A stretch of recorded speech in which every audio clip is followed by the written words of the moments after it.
जय हिंद दोस्तों। हम पढ़ रहे थे कार्तिकेयपुर राजवंश। आज इस कार्तिकेयपुर राजवंश का तीसरा और अंतिम भाग लेके मैं आपके सामने प्रस्तुत हुआ हूं। तो आज हम पढ़ेंगे कार्तिकेयपुर या कत्यूरी प्रशासन व्यवस्था। कार्तिकेयपुर तथा कत्यूरी प्रशासन व्यवस्था। हमने आपको हिस्ट्री पूरी पढ़ा ली थी कार्तिकेयपुर राजवंश की। अब हम पढ़ेंगे उसकी प्रशासनिक व्यवस्था, किस प्रकार की प्रशासनिक व्यवस्था थी। कुमाऊं क्षेत्र में आज भी ये लोकोक्ति यानी कहावत है कि कार्तिकेयपुर राजवंश के अवसान पे यानी अंत पे यहाँ सूर्यास्त हो गया था और रात हो गई थी। ऐसा इसलिए बोला जाता है क्योंकि कार्तिकेयपुर राजवंश के जो राजा थे, ये राजा बहुत लोकहित कार्य करते थे, जनता के हित में कार्य करते थे, इसलिए इनको ऐसा बोला जाता है। राइट।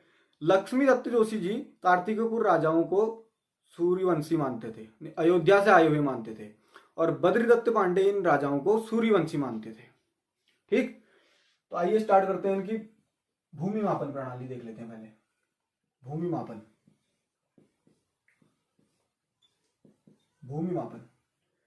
भूमि का जो मापन होता था वो होता था बोए हुए बीज के आधार पे। बोए जाने वाले बीज के आधार पर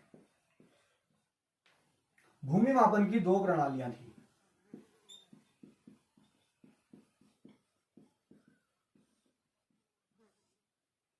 पहली थी द्रोण मापन प्रणाली, और दूसरी थी नाली मापन प्रणाली।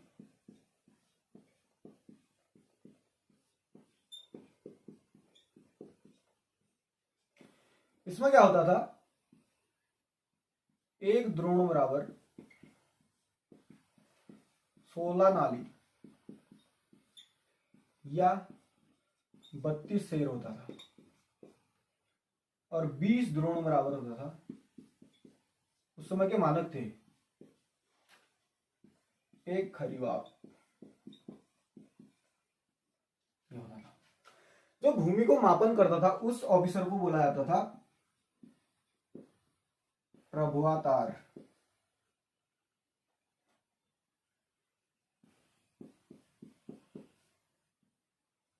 प्रभुआतार किसको बोला जाता था? भूमि मापने वाले ऑफिसर को,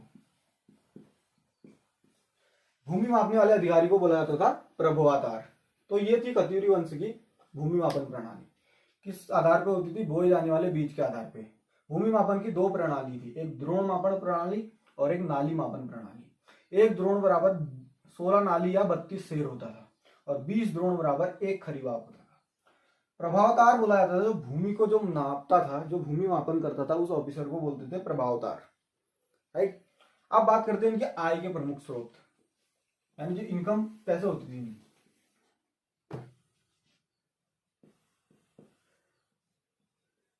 आय के स्रोत, इनकम के सोर्सेस क्या थे? पहला तो था कृषि, खेती करके इनकम अर्जित करते थे। दूसरा था वन और खनिज संपदा। तीसरा था भूकर यानी भू राजस्व, और चौथा था भौटांतिक व्यापार।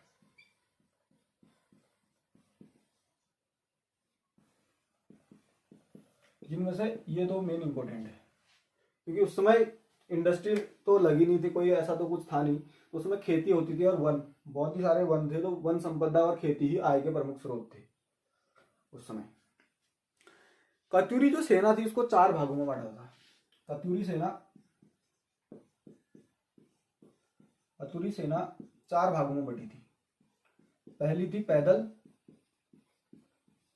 दूसरा घुड़सवार,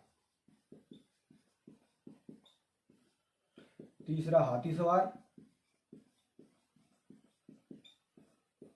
और चौथा थी ऊंट सवार।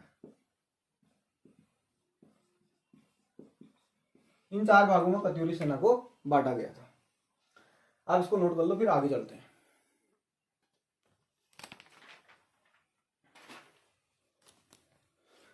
अब इसके बाद हम पढ़ेंगे कत्यूरी वंश की स्थापत्य कला।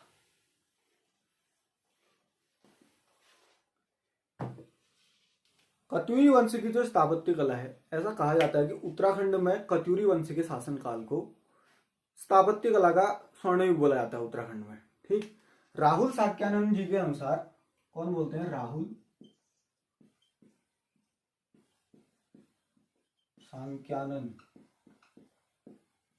इनके अनुसार जो कालीमठ मंदिर में रखी है हरगौरी की मूर्ति,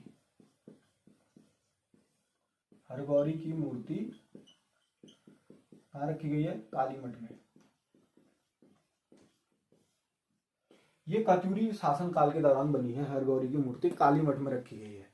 यह भारत की सबसे अखंड सुंदर मूर्ति है। यानी राहुल साक्यानंद जी बोलते हैं कि हरगौरी की जो मूर्ति है वो भारत की सबसे सुंदर मूर्ति है। ये कहाँ रखी गई है? कालीमठ में रखी गई है। ये कत्यूरी शासन के टाइम पे बनी थी हरगौरी की मूर्ति। ठीक, अब मंदिर शैली की बात करते हैं। मंदिर शैली 2 टाइप की थी। कत्यूरी मंदिर शैली। ठीक, उत्तराखंड में जितने भी मंदिर बने हैं ज्यादातर कत्यूरी वंश के टाइम में बने हैं, इसलिए इसको कत्यूरी वंश के शासनकाल को उत्तराखंड में स्थापत्य कला का स्वर्ण काल बोलते हैं, इसीलिए बोलते हैं। आप देखेंगे जितनी भी चीजें ज्यादातर बनी है, जितने भी मंदिर बने हैं, वो कत्यूरी वंश के शासनकाल के टाइम पे बने हैं। मंदिर शैली 2 प्रकार की थी। पहली होगी छत्रयुक्त, या इसको बोला जाता है पैगोड़ा प्रकार।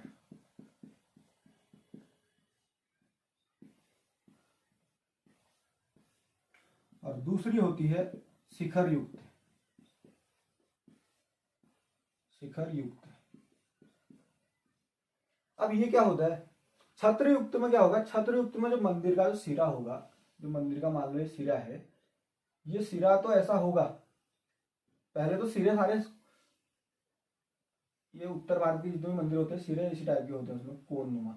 लेकिन उसमें क्या होगा? छत्र युक्त। यहाँ पर एक छत्र टाइप की होगी, यहाँ पर एक रिंग टाइप की होगी। ठीक है, इसके शिखर पे क्या होगा? टॉप में क्या होगा? रिंग होगा, रिंग, रिंग बनी होगी, तो इसको क्या बोलेंगे? छत्रयुक्त।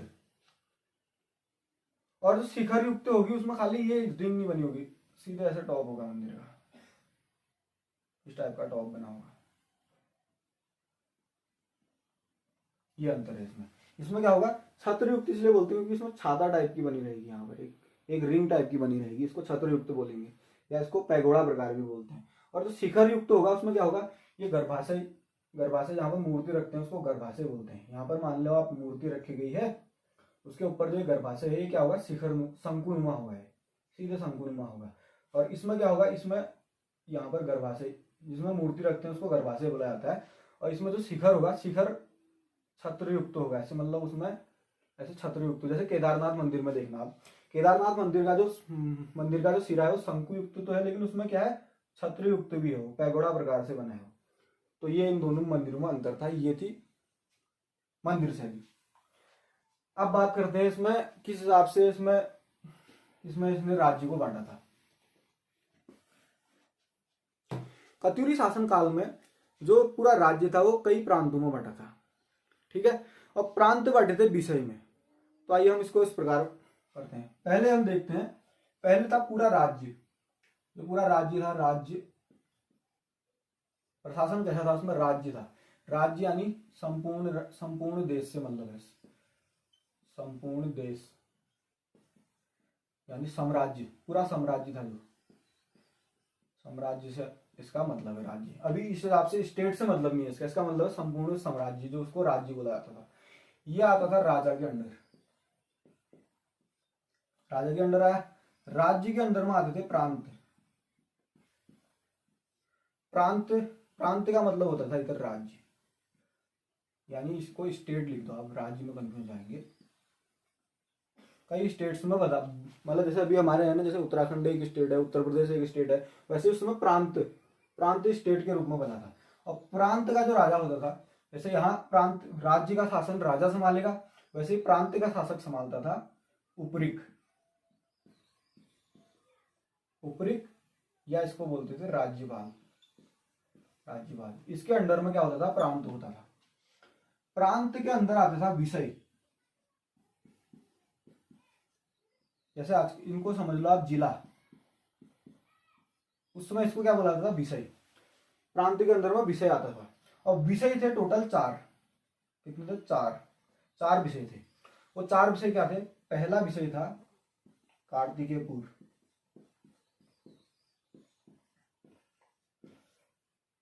कार्तिकेयपुर विषय। दूसरा आता था टंकड़पुर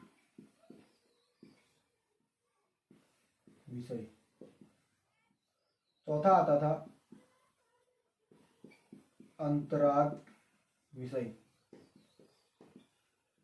और 5वां आपका विषय आता था, चौथा विषय जो आपका आता था वो आता था ऐसाल विषय। ऐसाल विषय,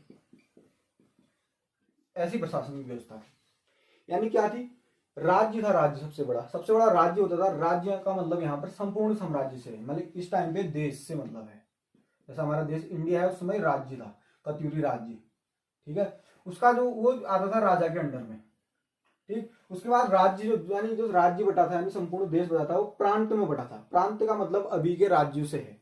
जैसे अभी उत्तराखंड, उत्तर प्रदेश, दिल्ली और क्या बोलते हैं, ऐसे जितने भी पंजाब हरियाणा स्टेट है, उस समय प्रांत बटे थे अलग अलग प्रांतों में, तो उसको स्टेट बोला जाता था। उस समय उसको क्या बोला जाता था, प्रांत। प्रांत आता था उपरिक या राज्यपाल के अंडर पे। उपरिक किसका शासक होता था, प्रांत का शासक। और राज्य का शासक राजा होता था। राजा का मतलब संपूर्ण देश से है।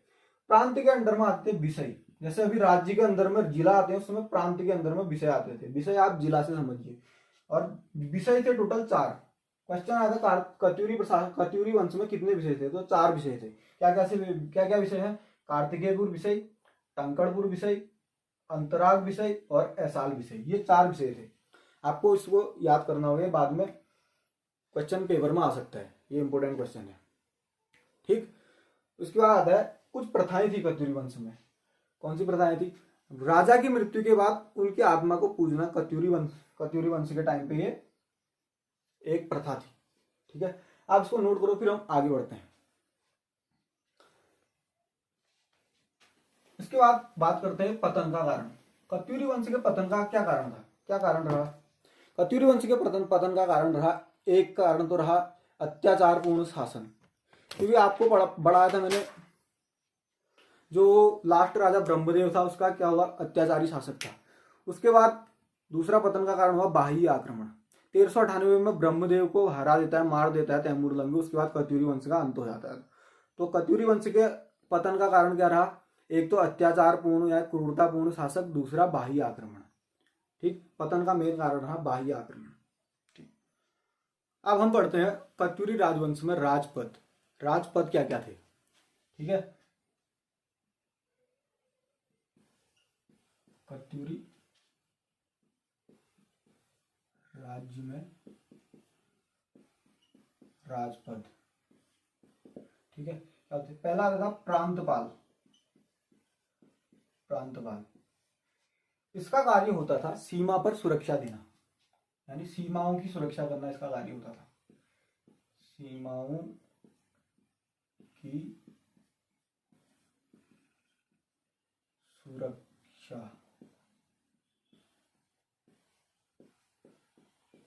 करने वाला, इसको बोलते थे हम प्रांतपाल। दूसरा आता है इसमें घट्टपाल।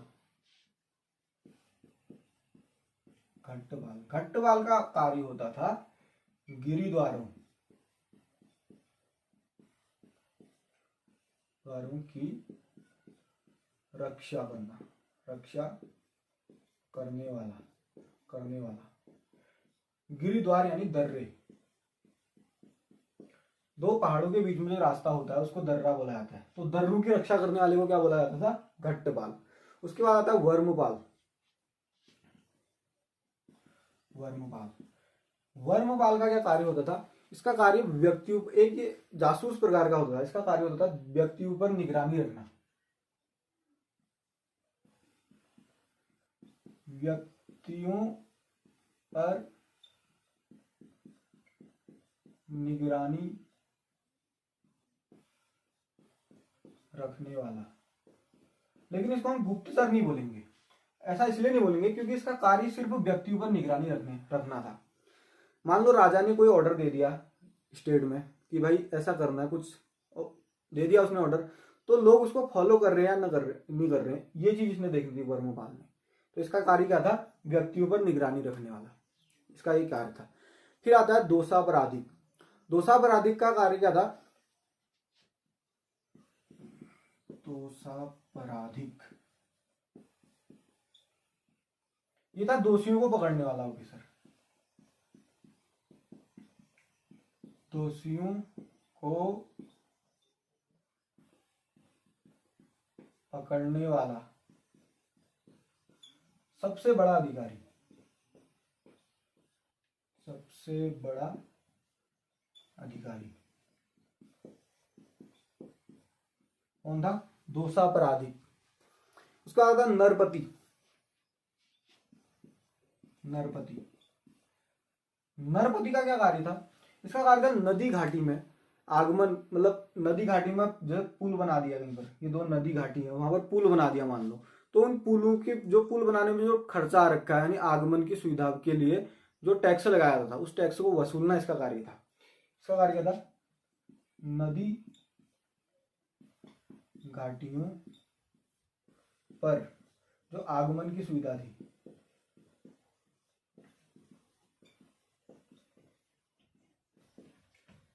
पर लगाया गया टैक्स वसूलना नरपति का कार्य था।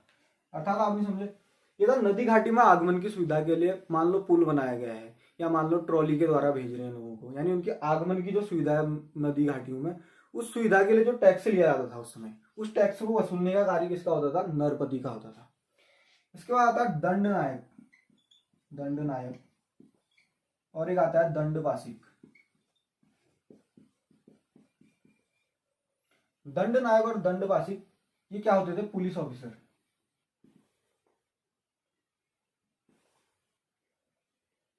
पुलिस अधिकारी होते थे।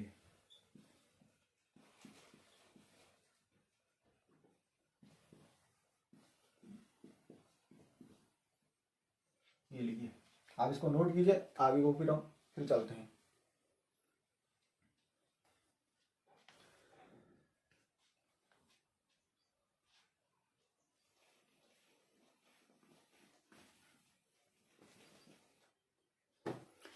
इसके बाद आता है दुसाध्य साधनिक। दुसाध्य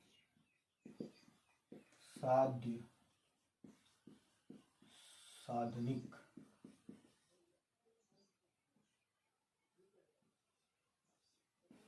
ये होता था गुप्तचर अधिकारी, रॉ एजेंट था। क्या था? गुप्तचर अधिकारी। ठीक है। उसके बाद आता था ऊपरी अधिकारी।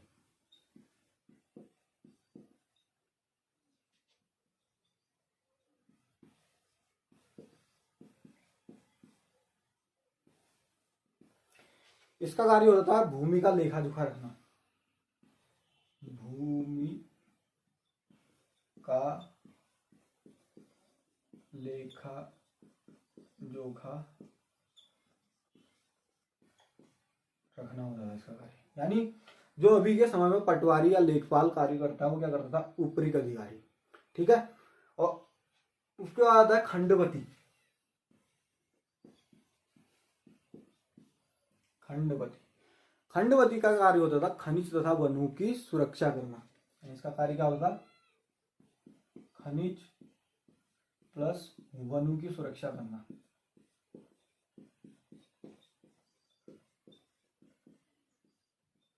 सुरक्षा किसका कार्य होता था? खंडपति का। अगला आता था क्षेत्रपाल। क्षेत्रपाल का कार्य होता था राज्य की कृषि उन्नति का ध्यान रखना।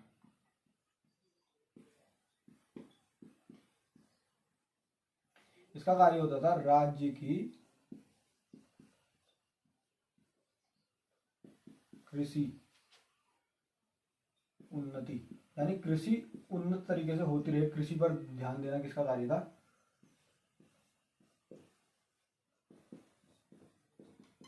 ये कार्य होता था क्षेत्रपाल का। उसके बाद आता है भाट व चाट अधिकारी। ये इंपोर्टेंट है, भाट और चाट, इसको आप मोस्ट इंपोर्टेंट कर लो। ये होते थे टैक्स वसूलने वाले अधिकारी, टैक्स वसूलने वाले अधिकारी। जो टैक्स वसूलते थे उनको क्या बोला जाता था, भाट और चाट। एक नरपति भी टैक्स वसूलता था, वो खाली नदी घाटी से टैक्स वसूलता था, आपको पहले बता दिया है। लेकिन भाट और चाट सब टैक्स वसूलते थे, इसलिए इनको बोला था भाट और चाट। एक शब्द आता था आभीर। आभीर, आभीर बोलते थे जो पशुओं से दूध दो रहा है, यानी दूध निकाल रहा है, पशु से दूध निकालते थे, उनको क्या बोला जाता था, आभीर। आभीर का क्या अर्थ क्या था, पशुओं से दूध निकालने वाले, इसको बोला जाता था आभीर। ये थी कार्तिकेयपुर या कत्यूरी प्रशासन व्यवस्था जो हमने आज पढ़ी है। अब इसमें एक टर्मिनोलॉजी मैंने आपको बताया था पहले, आदि गुरु शंकराचार्य। अब हम इसको पढ़ ही रहे हैं तो आदि गुरु शंकराचार्य जी के बारे में भी थोड़ा बहुत जितना उत्तराखंड में आ सकता है उसको पढ़ लेते हैं, आप इसको नोट कीजिए। अब हम पढ़ते हैं आदि गुरु शंकराचार्य जी के बारे में।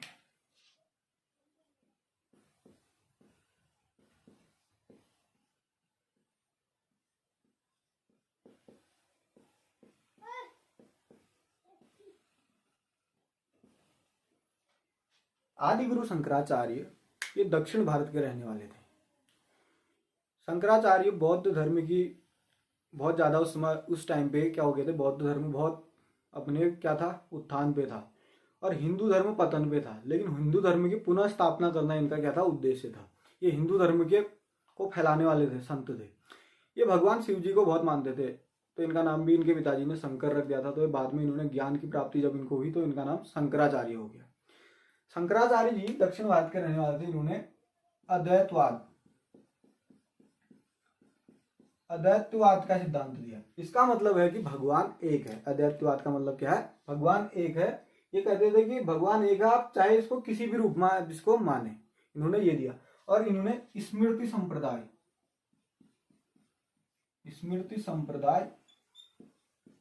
इसकी स्थापना की। किसने की, आदि गुरु शंकराचार्य ने।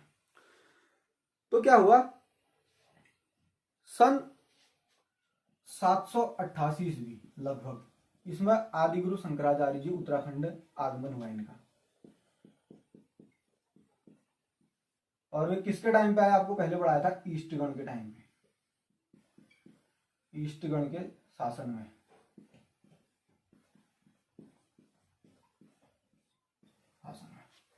इनका उत्तराखंड आने का मुख्य कारण था, उत्तराखंड में उस समय पे बौद्ध धर्म की अधिकता हो गई थी, यानी बौद्ध धर्म बहुत प्रभावित था। यहाँ पर बौद्ध धर्म के प्रभाव को खत्म करने तथा इस क्षेत्र में पुनः हिंदू धर्म की स्थापना करने के लिए शंकराचार्य जी आए। शंकराचार्य जी ने पूरे देश में 4 दिशाओं में 4 मठों या 4 पीठों की स्थापना की, ठीक है, जिनमें से एक पीठ उत्तराखंड में भी उन्होंने स्थापित किया। तो 4 पीठों के बारे में हम पढ़ लेते हैं। 4 मठ या पीठ बोलते हैं, 4 पीठ उन्होंने स्थापित किए चारों दिशाओं में। तो इन्होंने उत्तर में किया ज्योतिर्पीठ या ज्योतिर्मठ बोलते हैं इसको, ठीक है। ज्योतिर्मठ है बद्रीनाथ में, बद्रीनाथ यानी उत्तराखंड में, ठीक। उत्तराखंड में इन्होंने कौन से पीठ की स्थापना की, ज्योतिर्पीठ की। दक्षिण में इन्होंने की श्रृंगेरी पीठ की स्थापना, या श्रृंगेरी मठ भी बोलते हैं इसको। ये इन्होंने उत्तर में स्थापित कर दिया, और दूसरा एक इन्होंने दक्षिण में स्थापित किया, श्रृंगेरी पीठ। ये पड़ता है रामेश्वरम,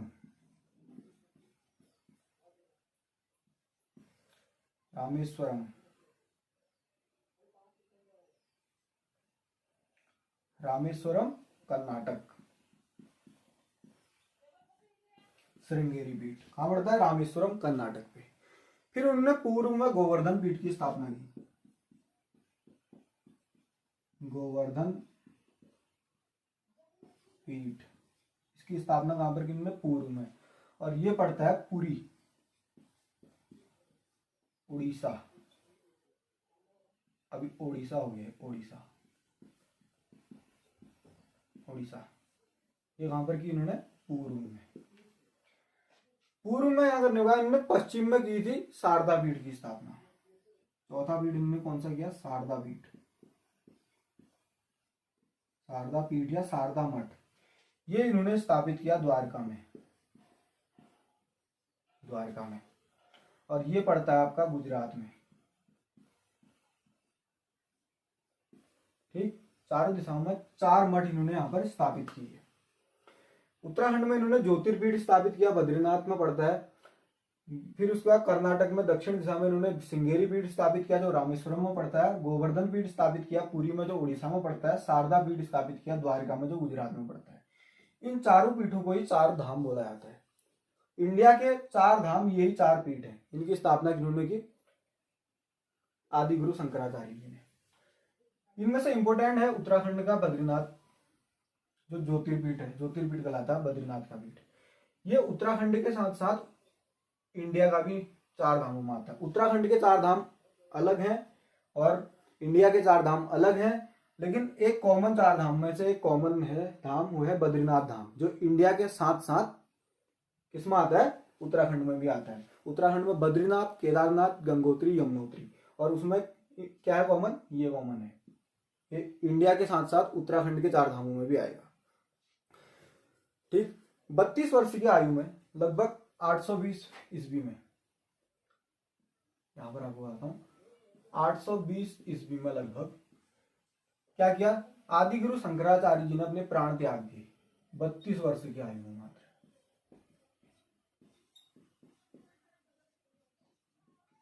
और ये काम किया उन्होंने, ये प्राण अपने कहां त्यागे? केदारनाथ मंदिर में।